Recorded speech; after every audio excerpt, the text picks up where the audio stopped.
Budget और उससे जुड़ी वेलफेयर स्कीम्स के जरिए इन आर्टिकल्स को हकीकत में लाया जाए। इसलिए यूनियन बजट सिर्फ एक आंकड़ों की किताब नहीं, बल्कि सरकार की प्राथमिकता और वेलफेयर स्टेट के संविधान से जुड़ी वफादारी का आईना है। सरकार की जिम्मेदारी है कि इकोनॉमिक पॉलिसीज, जिनमें बजट भी शामिल है, ऐसी बनाए जाए जो गैर बराबरी को कम कर सके और सबसे ज्यादा गरीब वर्ग को सहारा दे। बजट वो लाइफलाइन है जिससे शिक्षा, स्वास्थ्य, पेयजल, social security, SC, ST, minority, गरीबों की भलाई के लिए स्कीमें चलाई जाती है। मगर ये बजट को देखकर महसूस होता है कि ये भविष्य के निर्माण से ज्यादा हेडलाइन बटोरने का एक दस्तावेज है। इससे सबसे ज्यादा प्रभावित होने वाली वही लोग पीछे छूट रहे हैं जिन्हें सरकार के सहारे की सबसे ज्यादा जरूरत थी। वो किसान जो बढ़ती लागत से परेशान हैं, वो नौजवान जो बेरोजगारी का सामना कर रहे हैं, और वो औरतें जो निजामती रुकावटों से जूझ रही हैं, और वो गरीब जो महंगाई के बोझ के तले दबे हुए हैं। This government is proudly marketing the income tax exemption of 12 lakhs. But the question is, how many Indians even earn that much to benefit from it? Only 2.2% of Indian population pays direct taxes, whereas no relief has been given in regards to indirect taxes, the burden of which falls on everyone, especially the poor and weaker section of the society. This clearly shows that this is not an inclusive budget. GST की ऊंची दरों ने आम आदमी की कमर तोड़ दी है।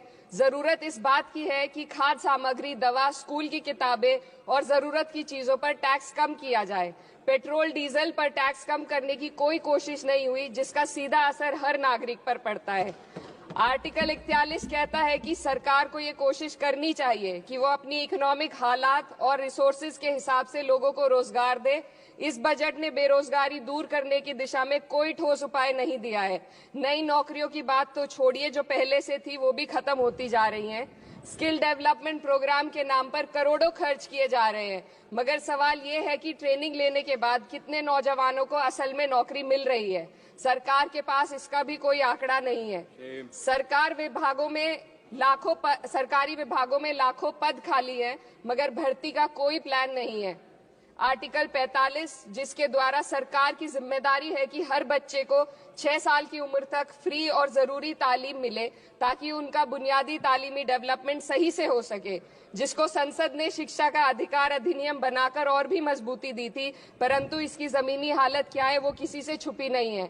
नगरीय क्षेत्रों में सरकारी स्कूलों में शिक्षक न होने की वजह से स्कूल बंद हो रहे हैं तथा दूरस्थ ग्रामीण क्षेत्र के स्कूलों में टीचर ही नहीं पहुंच पा रहे हैं।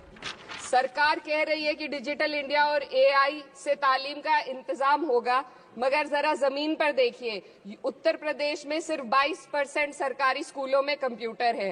मेरे संसदीय क्षेत्र कैराना में कई सरकारी स्कूल शिक्षक न होने की वजह से बंद हैं और मदरसा एजुकेशन के